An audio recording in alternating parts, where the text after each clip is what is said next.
¿Qué tal, queridos amigos? El fin de semana comienza y también un nuevo recuento de todas aquellas cosas que nos afrentan, que nos ofenden, que nos molestan.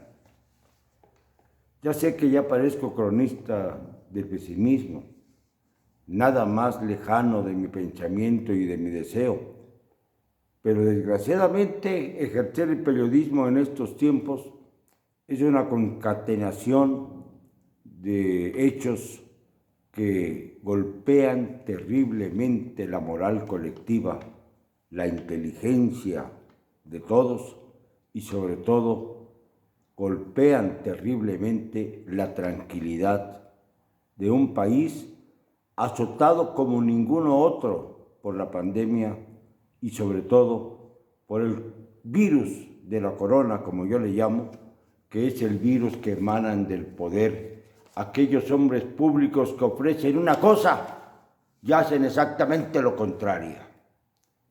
Ayer estuvo por Tlaxcala el señor López Obrador. ¿Y saben qué fue a hacer a Tlaxcala? A inaugurar la Universidad del Bienestar llamada Benito Juárez. Lo hizo en Xaltocan, un pueblo que está, un municipio muy bonito por cierto, que está al norte de Apizaco, entre Apizaco y Calpulalpan.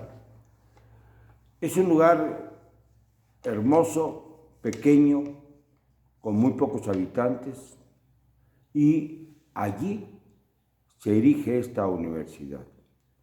Pero resulta que esta universidad ya existía desde 2010, cuando la inauguró el entonces gobernador de Tlaxcala, Mariano González Sarur. La inauguró y además tenía condición de privada. Era una universidad que se inauguró sin que hubiera ningún inscrito en la misma. Es decir, estaba el plantel, estaba el campus, pero no había alumnos.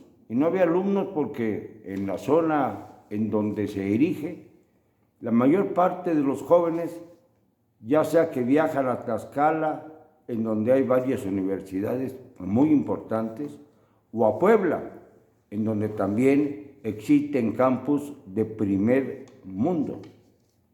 No estoy exagerando, de primer mundo. Y algunas de las más prestigiadas universidades de Latinoamérica. Pues bien, allá en Xaltocan recibieron al presidente con desdén. Lo recibieron cansados ya de la demagogia permanente. Y él exaltó que esta universidad era parte del plan de hacer lo que ya dijo que se habían hecho, 100 universidades del bienestar.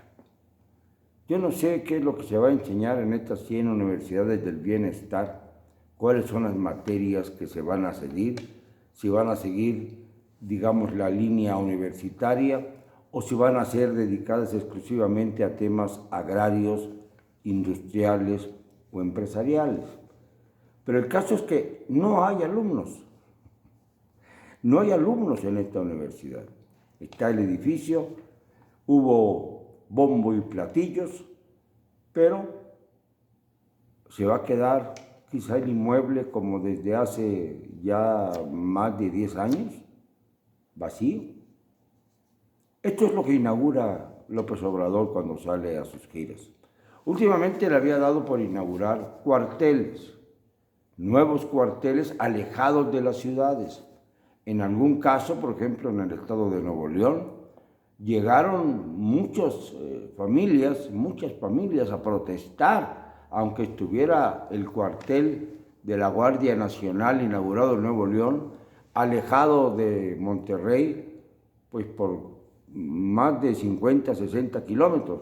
Ahí fueron a protestar y lo hicieron con el rencor que se va anidando en la conciencia de todos los mexicanos por la bajeza de miras de la cuarta trampa en la que nos hemos sumido todos.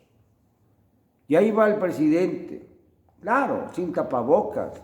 Su soberbia puede más que el coronavirus, que el COVID, que su convalecencia supuesta después de haber tenido un tratamiento de lujo, un tratamiento que no lo tuvo ni Obama, como dice él repetidamente hablando del problema del avión presidencial. Caramba, que se hubiera solucionado de otra manera en lugar de seguir perdiendo dinero con él, porque la rifa fue la primera en la que pierde la Lotería Nacional en su historia. Pero no solamente eso, sino que siguen perdiendo porque no venden el famoso avioncito. ¿Por qué no se lo entrega a la Fuerza Aérea Mexicana? No vimos que el presidente voló el otro día del aeropuerto Benito Juárez de la Ciudad de México al aeropuerto que supuestamente se llamará Felipe Ángeles de Santa Lucía, en un trayecto de 5, 7, menos de 10 minutos, como decía su antecesor. Llegó al aeropuerto, inauguró una pista, lo que nos hace ver que va a haber muchas inauguraciones en este aeropuerto, que francamente reduce las expectativas en cuanto a la importancia del mismo a niveles bajísimos, pero bajísimos. Estamos hablando de un aeropuerto que parece terminal ferrocarrilera, lo hemos dicho ya varias veces. Esas son las cosas que está inaugurando el presidente, sin tapabocas, sin respeto para los demás. Leía yo algunas de las críticas, o las veía yo, que se le han dirigido a López Obrador en el exterior. Una de ellas dice que la libertad, como es una dogma jurídica impecable, internacionalmente aceptable, la libertad termina donde comienza la libertad de los demás. Y es ahí en donde el presidente impone su soberbia y no respeta la libertad de los demás, no respeta la salud de los demás, no le importa si se contaminan otros por su contagio, que pues está convaleciente. Para colmo, dicen que van a llegar las vacunas mañana, el lunes, el martes, y que ya está hecho el plan para empezar a vacunar a los adultos mayores. Yo ya estoy inscrito, aunque dicen ya que la vacuna no va a servir para evitar el contagio de COVID. Entonces, si no va a servir para esto, solamente va a mitigar el dolor.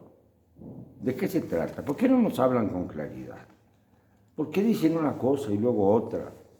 Yo quiero que a todos los mexicanos se les inocule esta vacuna, pero quiero también que no nos vayan a dar agua, aunque no, así como hicieron con los niños de Comitán en Chiapas y como hicieron con otros niños con cáncer, olvidándose de que también hay otros padecimientos en México.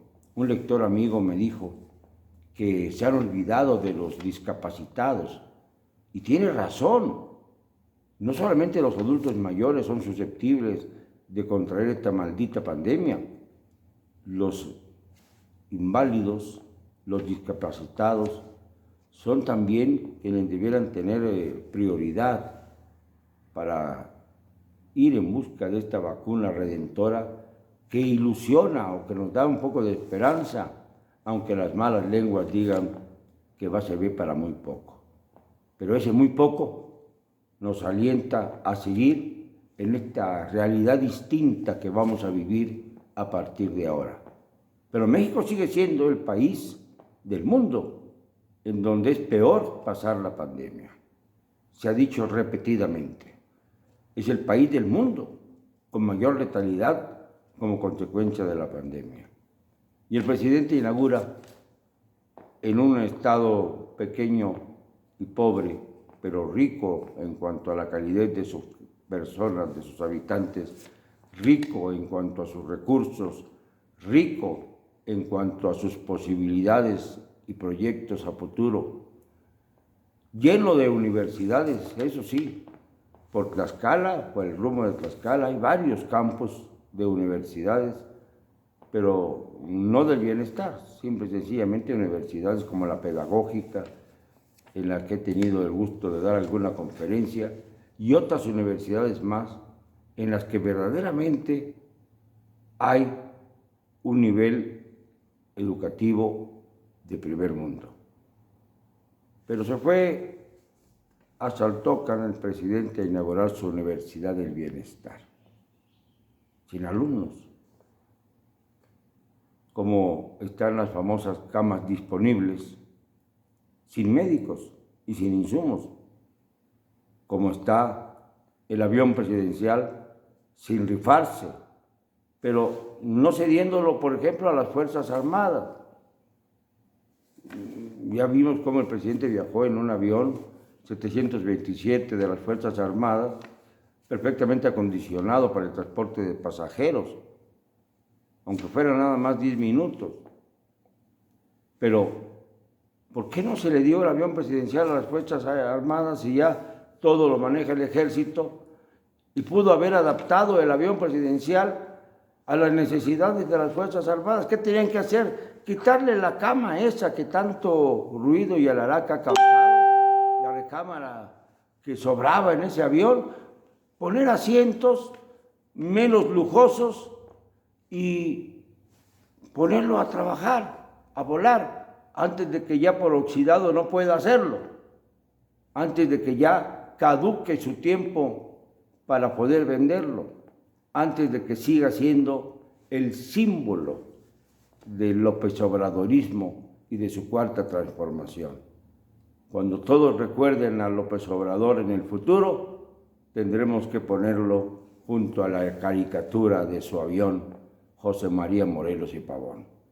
Que por cierto, cómo le molesta que se dio un nombre así al avión presidencial, porque decía que Morelos era austero. Como él, que vive en un palacio, porque no quiso vivir en Los Pinos, en la residencia oficial, que no tiene, desde luego, ni los lujos, ni los acabados, ni los retoques del Palacio Nacional, que es un edificio emblemático de nuestro país, que no merecería estar convertido como estuvo en un lugar de confinamiento propio del COVID-19.